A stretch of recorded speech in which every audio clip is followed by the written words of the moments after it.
everybody. I hope you can all hear me well. This is Alvaro Cortez Jr., aka Lance Danger, and we are here for Kickstarting the Week, the challenge part two. And for those of you who are not familiar, tuning in for the first time ever, welcome to my channel. Welcome to this video. This is essentially my journey of doing something called the Kickstarter challenge. What is the Kickstarter challenge? Well, two of my colleagues and myself, two friends of mine that are also co-hosts on another stream that I do on this very channel called Boricua Contra Todo. We're looking into Kickstarter in one of the streams and checking out all the various campaigns, and I came up with the question: what if we all did a campaign at some point, kind of like to challenge ourselves? And as I explained in the previous live, we all kind of agreed to do it. We put some ground rules. If you want to check that out, it's the previous live stream to this one from last Monday. So that's probably like a video too before this one. I'm definitely going to make a playlist out of these videos as I keep doing more updates. So look forward to that. But if you want to like go into the specifics of the rules and how the challenge came to be, you can definitely check out that video, or you can go to my colleagues Chago Rodriguez's channel, Chago Approved Comics, where he's also been giving updates on his Kickstarter challenge story as well. As I said last week, I kind of focused like on the overview on many things, like on the overview of the Kickstarter challenge itself and an overview of my story that I'm going to present for this Kickstarter event. But before that, I do want to show something real quick related to the image you see right there on your screens. That is my main character of the main webcomic I've been working on for for almost 20 years online, but I've had this character since like junior high school, man. Like if he were like my real kid, he'd be an adult by now almost, or like in his late teens. That's Fred Peterson, the mighty warlord. And over the weekend, I did a special advanced look at the Fred Peterson, the Mighty Warlord prologue, the Truthful Comics edition, and I put an advanced digital copy on my Patreon. There's the cover, and I'm actually going to go in and take that down now because I was going to, of course, have it over the weekend as a special preview for the subscribers, and in case somebody new wanted to subscribe as well, they could check it out. I left it pretty much an extra day. I'm just gonna go in here and see. Okay, how do I do this? Okay, I saw it now. Go back here. Go to edit pages.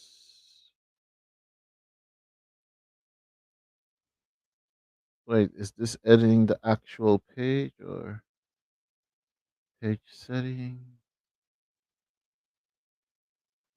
How do I actually give me 1 second, guys? Like I'm gonna keep talking, but let me like take that off. I don't want to dox myself accidentally.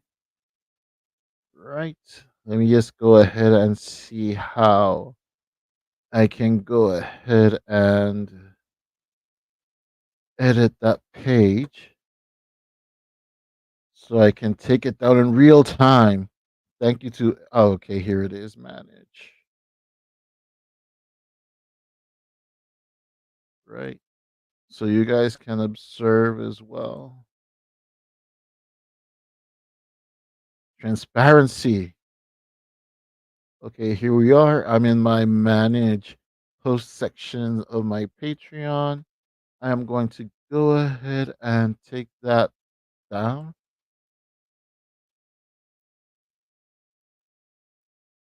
Delete post. Are you sure you want to delete this post? You cannot undo this action. Boom. There it is.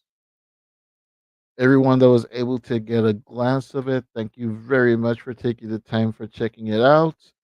Hopefully is it's going to be out later this year.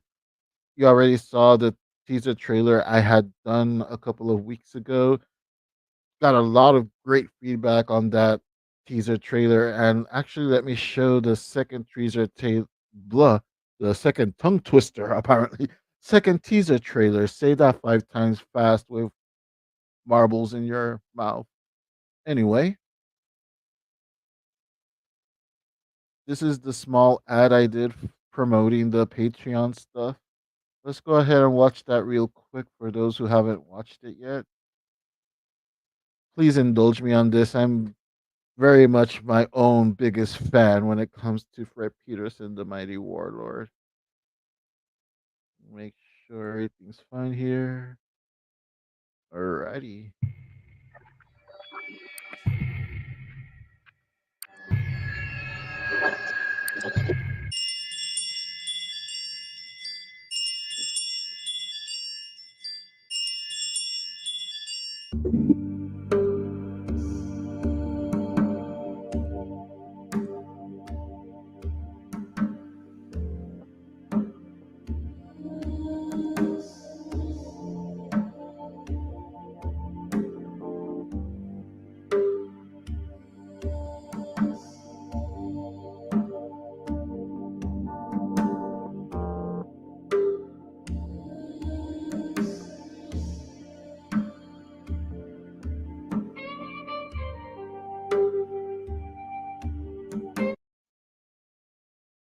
All right, there you go. That was a teaser trailer for the Patreon stuff.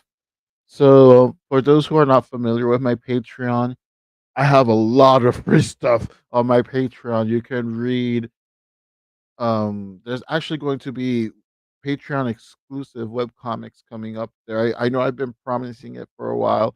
I have been working on them. Believe me, this year I want to like just get out a lot of projects that I couldn't roll out since pretty much the pandemic, and I had gotten COVID twice and whatnot. I'm trying to just roll with the punches and roll that out. But just to talk about that real quickly, there's a lot of free content on my Patreon. There's blogs, vlogs, behind the scenes stuff, exclusive artwork that you can definitely check out there for free.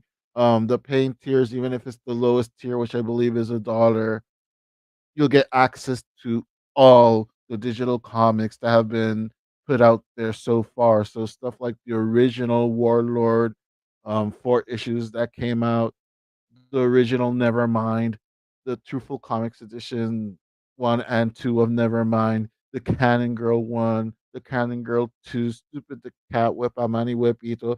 I published it, you name it, it's there for all for $1 if you subscribe to that tier. And of course, the higher the tier, the more exclusive stuff you'll get. But basically, just for the $1 tier, you're getting like a $15 to $20 value, and you know that makes a lot of money sense, especially if you don't want to buy everything individually, or if you don't want to subscribe to the Patreon and you want to just look at the free stuff. If you feel so inclined, Patreon also now has a online shop where you can buy the digital downloads as well with no further obligations of joining a subscription.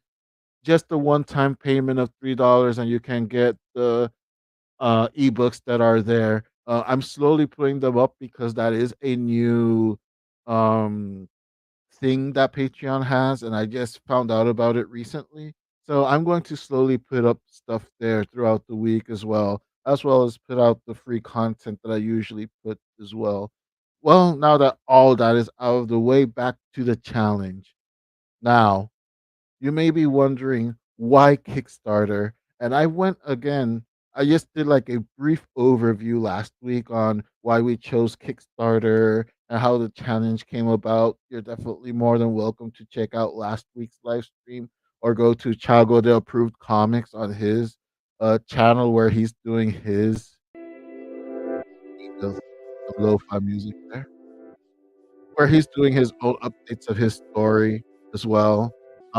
Last week I gave the overview of the challenge and our respective thoughts about Kickstarter itself, and I gave a brief overview of my story and a small peek at the characters as well.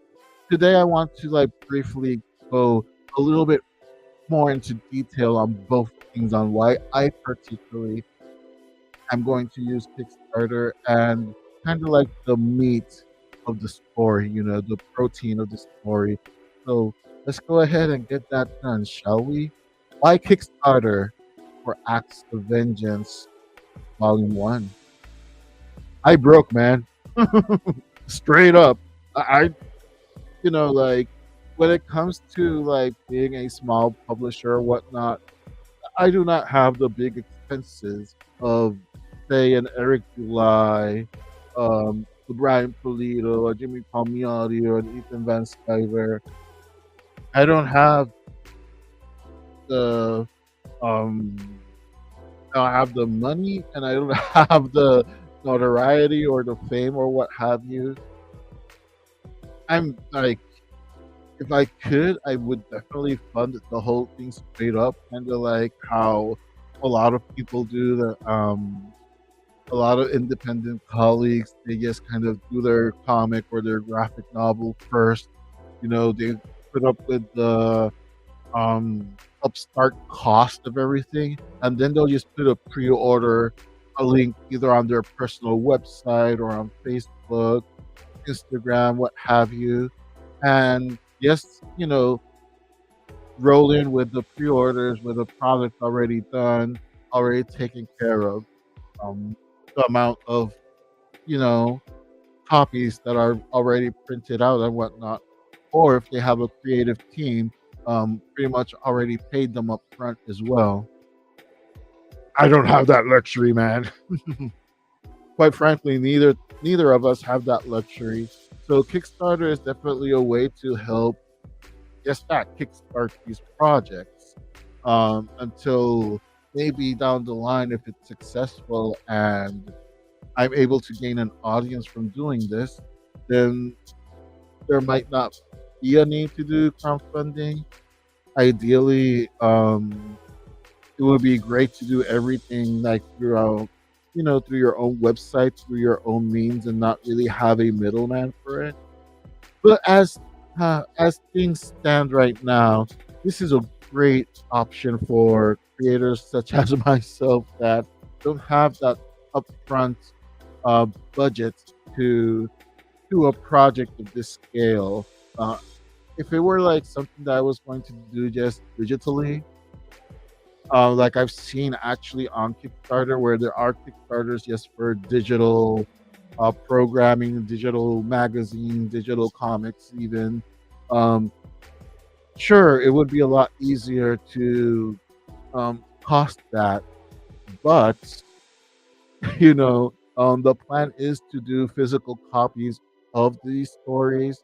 That's kind of like the point to this whole challenge. So definitely, this is where Kickstarter is very appealing for the small time creators to be able to get that help to, you know, push you over that edge to be able to cost the project, to be able to make this project a possibility.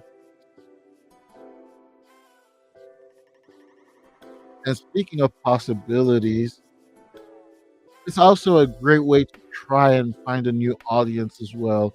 Kickstarter, I probably wouldn't go as far as my colleague Thiago says that it's kind of like a social media platform.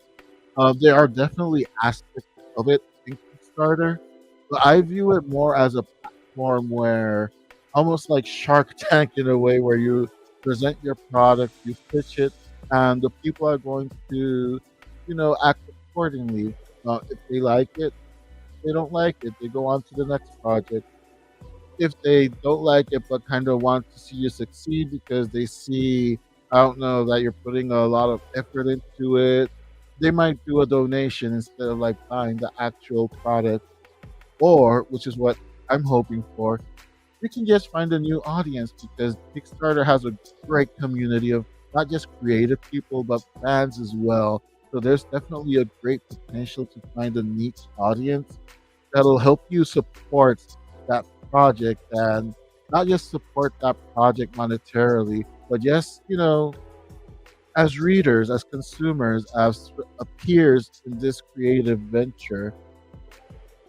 So there's definitely that possibility of finding a new audience, which is very appealing to me because, as most of you know, I suck at self promotion. I don't put myself out there that much. And part of this challenge is to get out of the comfort zone, to not rest on my laurels and not conform myself to have just enough to justify to keep doing my projects and whatnot. I'm at a stage of my career where I would like to see more people look at my projects. And again, that all falls on me, because if I don't get out there, no one's going to see me. It's kind of like the movie Build It and They Will Come, with the caveat that yes, you have to build it so people can come and see it, but you also have to put yourself out there, promote yourself, and let people know that you exist also, so they can, come to your product, come to your website, come to your Kickstarter or whatnot. It's all an exercise, at least for me personally, it's an exercise in being less introverted and being a little more proactive when it comes to advertising my products, which thankfully for like almost 20 years now, I've had a readership that not only do I have many of my original readers still reading, for example, Fred Peterson, The Mighty Warlord, every other year I actually get a whole new bunch of new readers that are being introduced to the comic for the first time. And that is outstanding to me. It blows my mind that a whole new generation can come in and discover this story for the first time. And I'm super grateful for that. And part of putting myself out of the comfort zone is to try and have more people to have more, eyeballs on my project, not necessarily to feed my ego, not necessarily to make a whole ton of money with it, but just to like leave my legacy cemented there online or physical that people can enjoy it for years to come. Even after when I'm gone, hopefully people will be enjoying my works as well. And that's like to me the ultimate creative gift that I could receive. That people will enjoy anything that I did, even when I'm gone. You know, that would be sweet actually. And why Kickstarter? Because everyone wins, in my opinion. When the goal is met and the stretch goals are met as well, we all win because the creators win because not only would we be able to put out our project forward, but we'll be able to offer more swag to the people that contribute to the campaign. Stretch goals are a fun way to incentivize people to um, support the project. And it's also a great way for creatives to become inventive and imaginative to try to find ways in um, giving a great reward to people that will back the project. It gets your motors running. It makes you put on your thinking cap because it makes you think, what would be a good way to give a great reward to someone to actually take some of their hard earned money and contribute to this project of yours? Because it's not just simply, in my case, it's not just simply do a comic, get it out there, and done.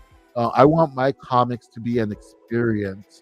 I want people to be like, wow, that was just a great, lovely experience dealing with this creator, reading the product, and also getting all this other stuff included with the package to, you know, show the appreciation for, once again,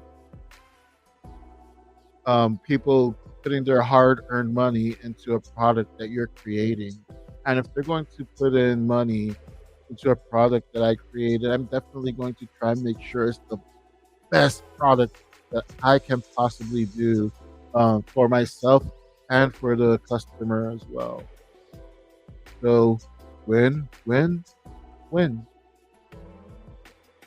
Now, why acts of vengeance?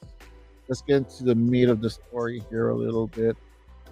As I had mentioned before in the previous live, um, this is a story from scratch because once again, it would have been kind of an unfair advantage if I would take something like, again, Fred Pearson, the Mighty Warlord, which is the property that most people know me for.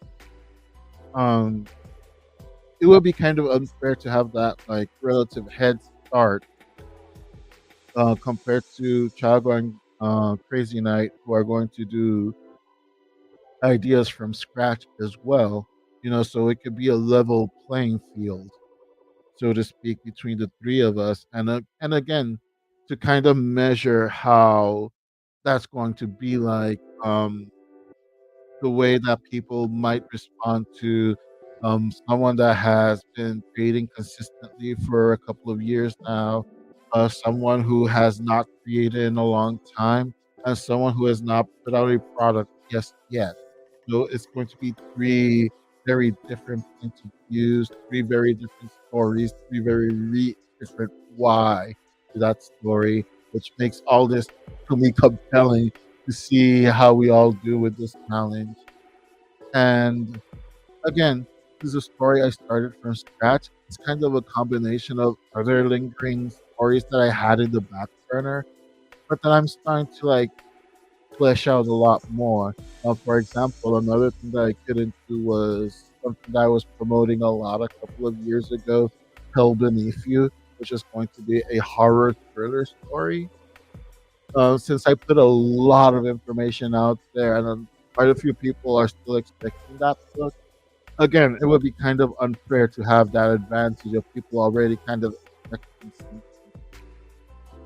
So that's how Acts of Vengeance was born, starting something from scratch, and I put myself the challenge of doing something out of my comfort zone as well, something that I haven't quite done just yet. Because again, most people know me for the superhero stuff, like Fred Pearson, the Mighty Warlord, or the other extremes, some like the super experimental stuff, kind of like Nevermind, which is an autobiographical script based on my life, but it can get very experimental in those scripts, and other pretty experimental scripts like Wepamani Wepito, which is kind of like an experiment in social comedy satire in Spanish.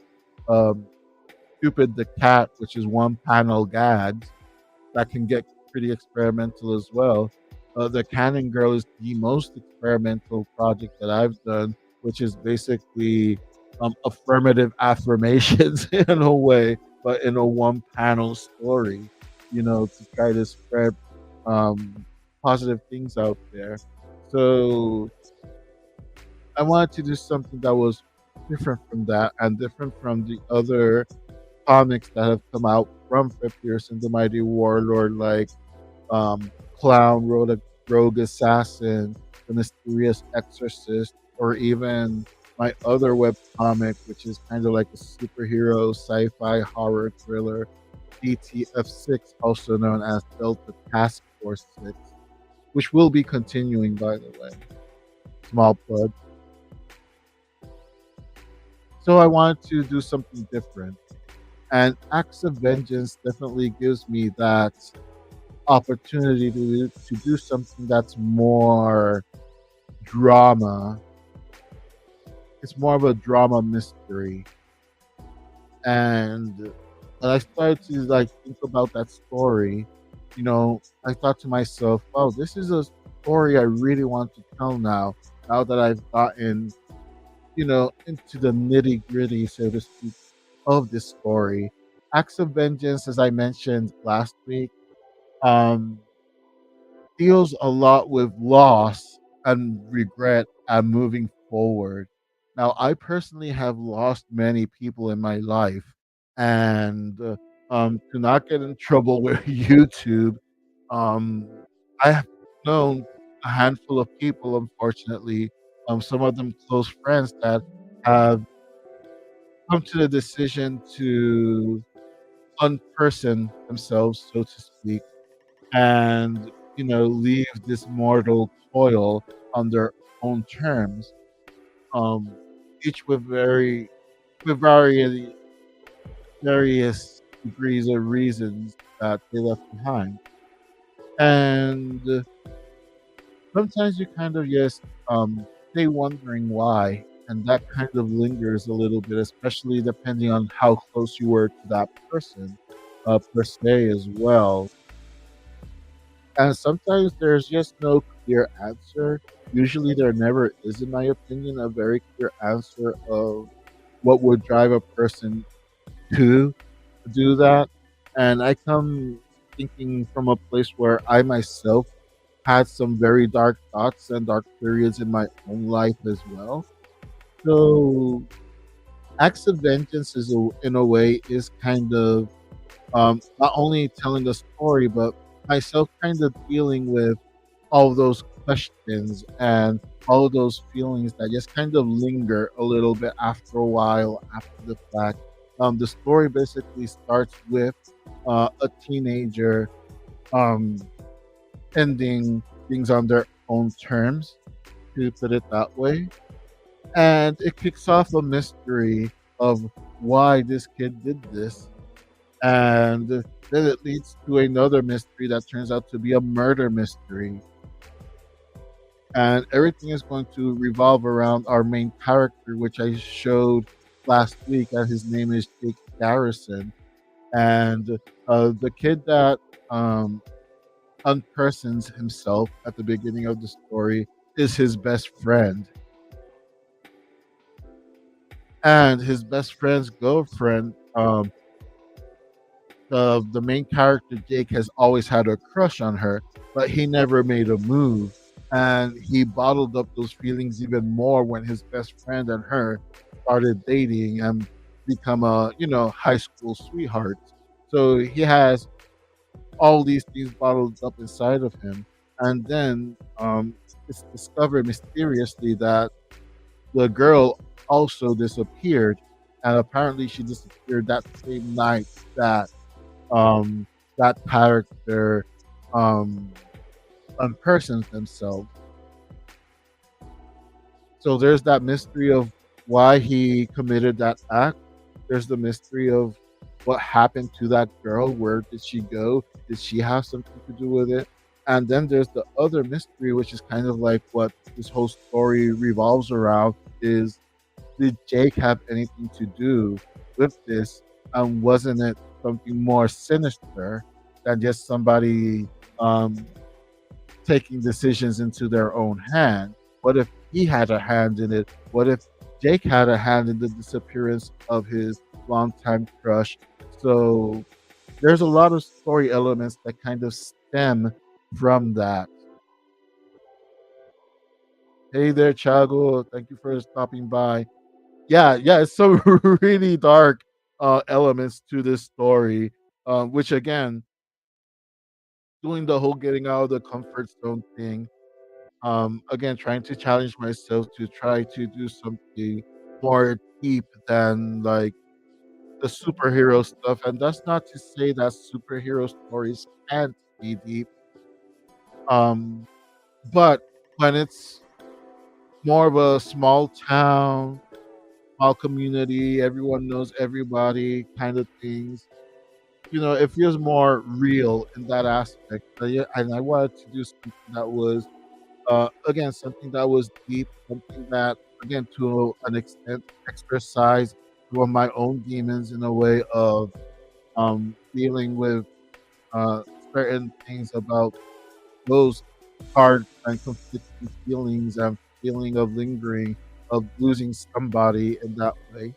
And also dealing with regrets because, of course, after everything that happens, the main character obviously regrets not being forthcoming to his um, high school crush.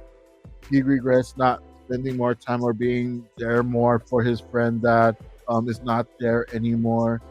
And he also has to deal with the fact that many people are going to be are suspicious of him now. Um, one story element I do want to tell is that he's actually suspected of homicide. The police begin to think that he may have been involved in um, the act that his friend did and the disappearance of that girl because, you know, from a police aspect perspective, he would have the motives, like, jealous teenager. Maybe he got drunk because there's also another character in this story. Um, he wasn't really a friend of theirs. He was pretty much their bully in high school, and he was already an alcoholic in high school. But the police kind of, as the police sometimes do, is their due diligence in a sense to like eliminate any possible suspect, any possible angle to something like this. They actually suspect Jake Garrison, the main character, to actually be a murderer. They think that he was probably drunk, joshing around like teenagers do, and all these feelings for the girl boiled over, and he just um, ended his friend, and then possibly ended his crush as well. He actually is detained for a while, but then his name is cleared up. But again, being a small community, people talk, and people are going to like be like, "Nyeh, nyeh, nyeh, nyeh, nyeh, nyeh." you know, people talk, especially in small towns where everyone knows everyone. Gossip is king in those kind of towns, in my opinion. Sometimes, not all small towns, but some small towns are like that.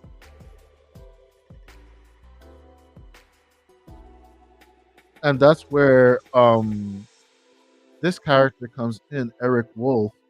Um, as you may have known from the previous live, Jake Garrison, as a teenager, as I just said, now he becomes a prime suspect of what happened to his best friend and his crush.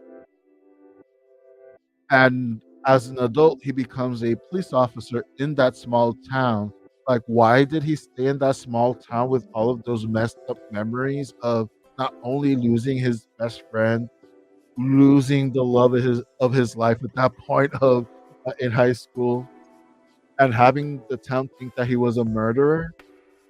Once again, he stays in that town because he can't let go. He can't let go of that town. He can't let go of his friend. He can't let go of his first crush. He needs to know what happens. And he grows up. He becomes a police officer himself, as you saw in the character sheet last week.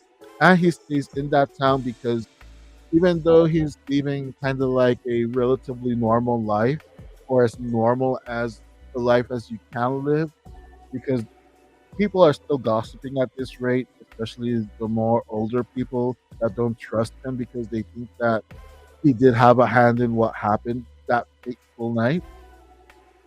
He stays because he needs to know, and because he has a lot of regrets. And one aspect of the main character Jake is that he's a painter. He used to love to paint, and he would sketch and paint a lot the object of his affection, which is this girl. And ever since she disappeared and his friend passed, he hasn't painted since. But even though he has given that impression that he has kind of moved on, in his childhood home, which he now owns, he has one room specifically where he has all of those sketches and paintings of the girl. He still has them hanging all over the place in that specific room. And he has like a FBI style kind of photos and clippings of things that happened that night because he's still kind of trying to resolve what happened, not just because of the mystery of finally finding out what happened to his friend and to his first love. Um, Again, he still has a lot of regret that he wasn't able to tell her many things, and that just stayed inside of him. And here comes Eric Wolf. Eric Wolf is a young cop. His father is in the police force. As a matter of fact, he was actually one of the detectives in charge of the case when the kid decided to um, unend himself. Give me one brief moment, guys. I'll be right back.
So sorry about that, guys. A quick phone call I had to take.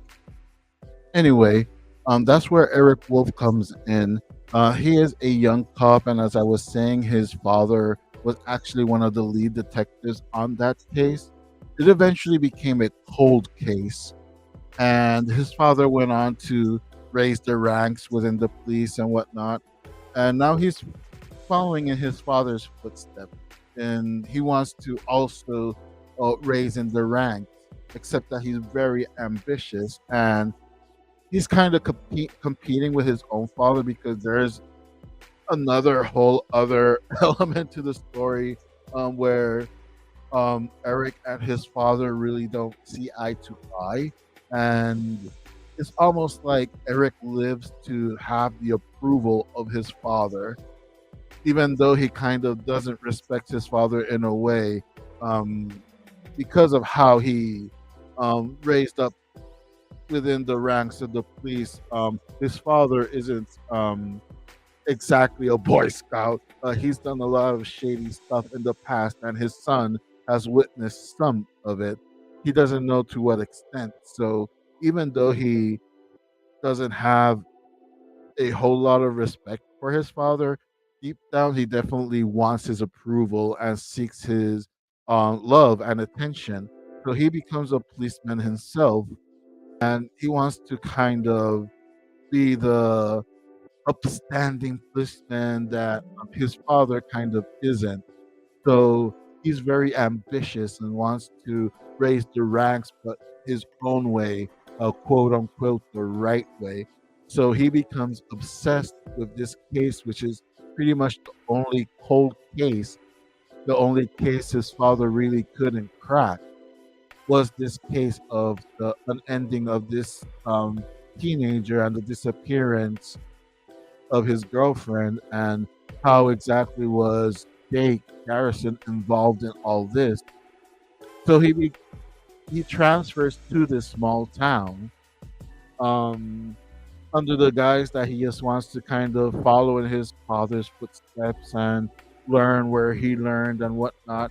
But in reality, he's trying to solve the case himself because he wants to do what his father couldn't, which was crack this case. And in the process, he becomes the partner of Jake Garrison, which is the best case scenario for him because now he has a direct contact with the main character who was involved in everything, where the whole story bleh, the whole story revolves around this character. So now he is going to pretty much try to use Jake and this case as his own personal launching pad for his career within the police. So everyone has very different motives in this story. Jake, he wants to find out the truth, just so he can finally let go of all his regrets and come to terms with all the feelings he had, and all the feelings of helplessness he had of not being there for his friends. Eric just wants the glory. He doesn't necessarily want the truth to bring peace to people. He wants the truth just to catapult his own career. And he's just a very selfish character in that aspect. But the reason he is selfish is because he deep inside does want to seek the approval of his father, to like show him like, see that I did something you couldn't do, throw some love at me. So everyone has very different reasons to be the way that they are and have very different motivations to get to the same truth, which is what happened that night with that teenager and his girlfriend. So that's basically the crux of this story. That's basically the meat of this story and what kind of spawns off all these different little plots and subplots that come along the way. And I actually have, let me take this off real quick, just to end the stream soon. Go here. This is actually, let me see. Yeah, this is the,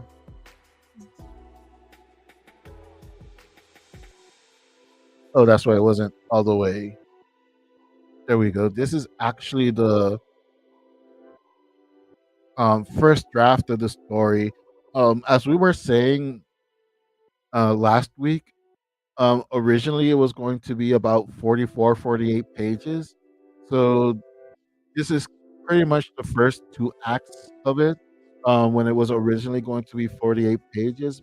But when I do the second draft, it's going to have a whole lot more pages. It's going to be somewhere between 60 to 80 pages, because all three of us are really, really excited about our respective stories, and we felt that 44 pages was a little too restrictive and constrictive. So we just said, fuck it. Let's just add pages to it. A reasonable amount. we're not gonna go crazy either. But as the story unfolds organically, to like give enough of a story, but also to end it in a place where people could be interested in um, helping do a second volume and so on of the story of our respective stories. As you can see there, Acts of Vengeance, produced by Prospective Arts, published by Truthful Comics, writer artist Alvaro Cortez Jr., that is myself, of course. The status of this script is the first draft. I like to write very clearly that the different versions of the script so I don't get lost in the steps of it. So I always put status first draft, and then when I edit it and put more elements or take away elements, of course that'll be the second draft. And sometimes I'll go through 4 or 5 until I'm like thinking, okay, this is the final draft because I can't keep going, changing and adding things because I'll never put anything out there, and I'll just stay in that hamster wheel of editing and editing and editing, and I'll just turn to J.R.R. Tolkien. No, not J.R.R. Tolkien. Heaven forgive me. Um, Fantasy Fathers. J.R.R. Martin. That he hasn't finished freaking Song of Ice and Fire.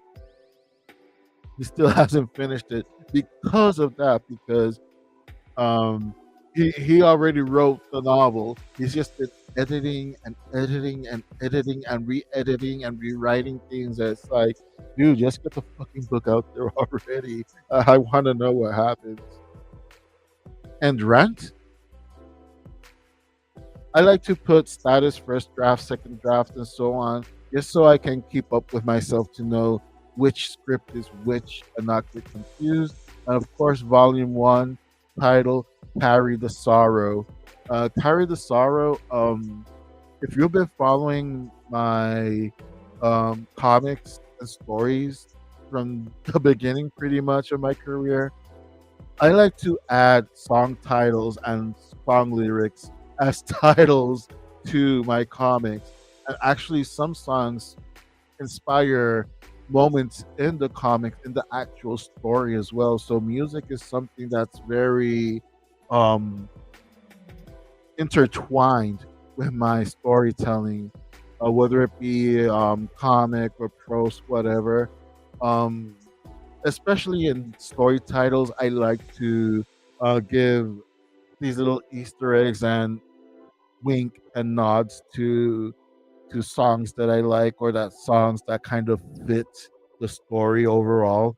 Carry the Sorrow um, is a song from a band called American Hi-Fi, and I just thought that title really, really captures the main character, Jake Garrison, because he is carrying all this sorrow of once again losing his best friend, losing his first love. That when you're a teenager, when you're in high school, and you fall in love with someone, most of the times, because of that youth, you think that's the only person for you, and you're never going to get over that person and whatnot,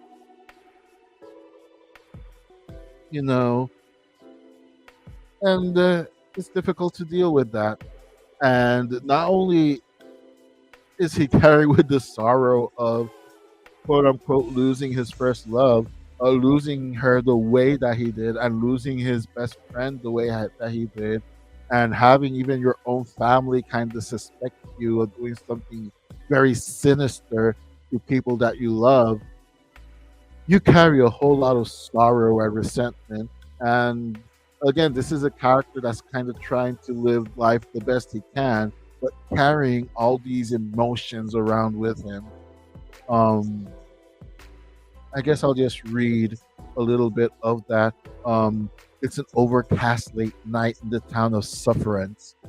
And again, Sufferance, the small town, I chose that name specifically, and I don't want to spoil it because it becomes kind of a plot point later on as well in the story. We see a teenager, 17 years old, looking distraught, like he's in a trance. He's walking on the wet streets like he's almost walking aimlessly. He finally reaches a bridge that's mostly empty, Underneath is the traffic of a few trucks. That road is mostly known for truckers going from one state to another.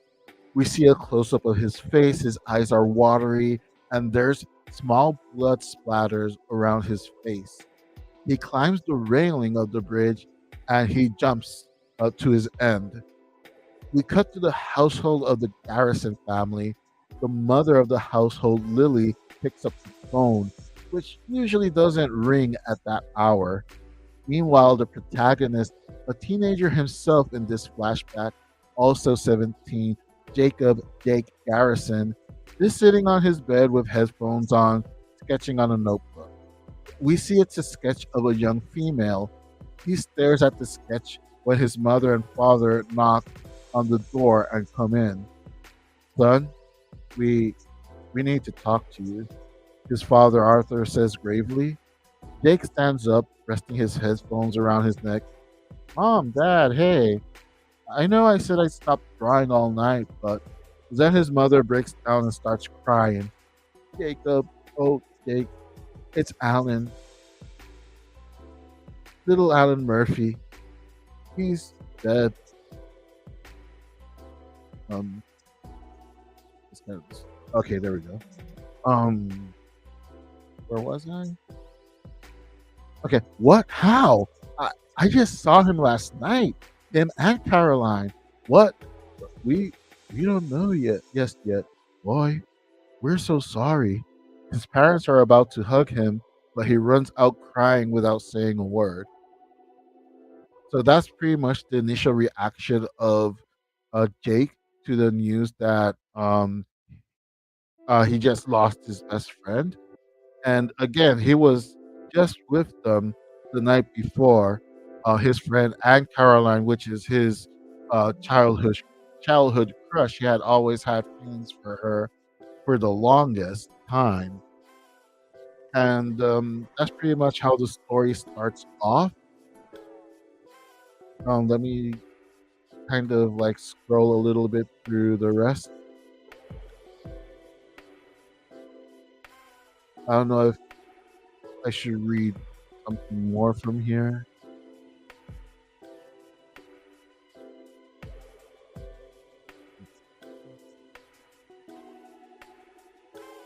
Let me see. That was the end of chapter one. Chapter two.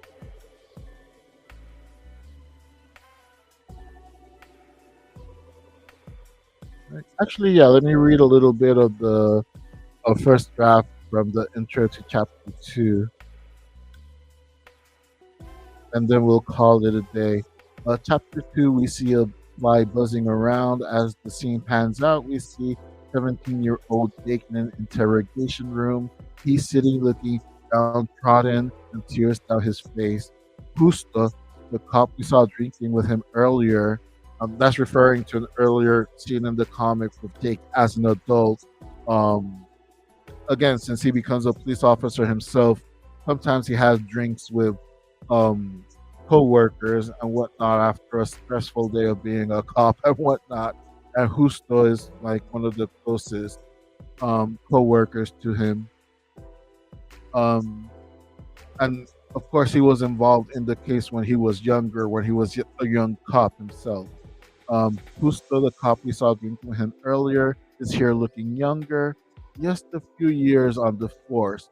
He's with another cop, Lucian Wolf, who still looks more laid back, like he's worried about Jake, while Lucian is leaning in onto Jake. And once again, Lucian Wolf, as you probably can deduce from the last name, is the father of Eric, which is the younger cop, his son that eventually comes to this town trying to investigate the murder on his own. Well, what he thinks is a murder anyway. Come on, son. Let's make this easier on everyone, especially Alan's folks and Caroline's mom. I was your age too, believe it or not, chasing girls, but sometimes it's not easy, isn't it? Telling someone you like them, especially for sensitive kids like you. See, they get all awkward. Your belly gets kind of clouded, mind fuzzy. You might even say, if she doesn't belong to you, well, shit, she'll belong to no one. Says Lucian as he paces back and forth in front of Jake. I'd never think like that. He was like my brother, my only friend. Caroline, I care for her. She's my best friend's girlfriend, for fuck's sake. Jake responds desperately. Which is why you pushed him off the bridge, didn't you? Because she was his girlfriend. Lucian shouts back. Gusto stands up and motions Lucian to sit down. Cool it, man. I appreciate your passion, but you're new here. Don't forget your place. I know this kid, his parents, Gusto says as he approaches Jake. He crouches down by Jake. He'd tell us anything we need to hear. You would, right, Jake? Gusto asks Jake, looking empathetic. Gusto, man, I don't know what that guy's talking about. I I just want everything to go back to normal. I just want you to stop jerking me around here and just fucking find Caroline already. Just fine. Just fine. Jake says before he starts breaking down crying again. Gusta and Lucian look at a mirror to the wall facing the three. Behind the wall, we see Chief of Police Charles Liddon and the former police psychiatrist Bill Norm sitting down. Charles, this kid looks like he's on the verge of a panic attack. And as of right now, we don't have much of anything that suggests that he murdered Murphy or had to do with Harris dropping off the face of the earth. Let him go. Charles looks pensive. He finally sighs and lights up a cigarette. Boss says we have him for 72 hours without arresting him. That kid in there, Lucian Wolf, he's a newbie, but a firecracker. Good instincts in that one. Just keep him the whole 72. If he doesn't get a confession out of him, we cut him loose, says Charles calmly. Bill looks at Charles in disbelief. Charles, we know this kid. We know all three of them. Jake looks terrified. Alan's been in here more than Jake has been or ever will be, in my opinion. How can you be so cold? Asks Bill. So there you have it. A little preview of what's to come in terms of the story and whatnot. And again, this is a type of story that I don't usually write. It's more of a hard-boiled crime mystery to an extent. And as I said before, I have a lot of influences for this story, kind of like The Departed, Three Billboards Outside of Ebbing, Missouri, Mystic River. These are all-time favorite movies of mine. So there's definitely a lot of influence from that. And again, a lot of story elements that I grabbed from other unpublished stories and whatnot, just combined all there to like tell this story that I just want to get off of my chest, and hopefully people will enjoy it, and hopefully people will support it as well. That's pretty much all for today for this update. I know I said I was gonna keep it short, but it turned out being an hour anyway. I do apologize about earlier. I that was a phone call I had to take. But anyway, thank you all so much for hopping by. I hope you're all getting something of value. Um, Next time, I'll probably break down specifically why I'm writing the script that way instead of like doing a more broken down traditional script, like I would do for like another artist to draw, like for example, Project New Wave and whatnot. Once again, thank you to everyone that passed by my Patreon to check out Warlord and such. I do have a couple of new members on the free side, which once again, thank you so much. I am going to start updating more than likely tonight some free material on Patreon, and I'm going to try to keep doing more posts consistently on there. I'll drop a link in the chat later on for my Patreon and my website and whatnot. Once again, thank you all so much for hanging around. Don't forget to check out Chago, Chago the Approved Comic. Tomorrow he's going to give his update on his Kickstarter challenge, and also on Saturdays he does live streams where he talks more specifically about the business aspect of things. And sometimes he'll do really cool stuff like write a script with the people in the chat. So that's something to look out for. And on Sundays, he also posts videos that's more business centric about your creative endeavors. Anyway, thank you again, everyone, so much. I will see you on the next live this Wednesday for Boricuas Contra Todo. I'll try to update a I'll try to upload a video tomorrow on continuing my my voyage through DeviantArt. Once again, thank you so much. Here is Fred Pearson, the Mighty Warlord again. Don't forget that that is going to be coming out very soon. I will give more details, and I will catch you all next time.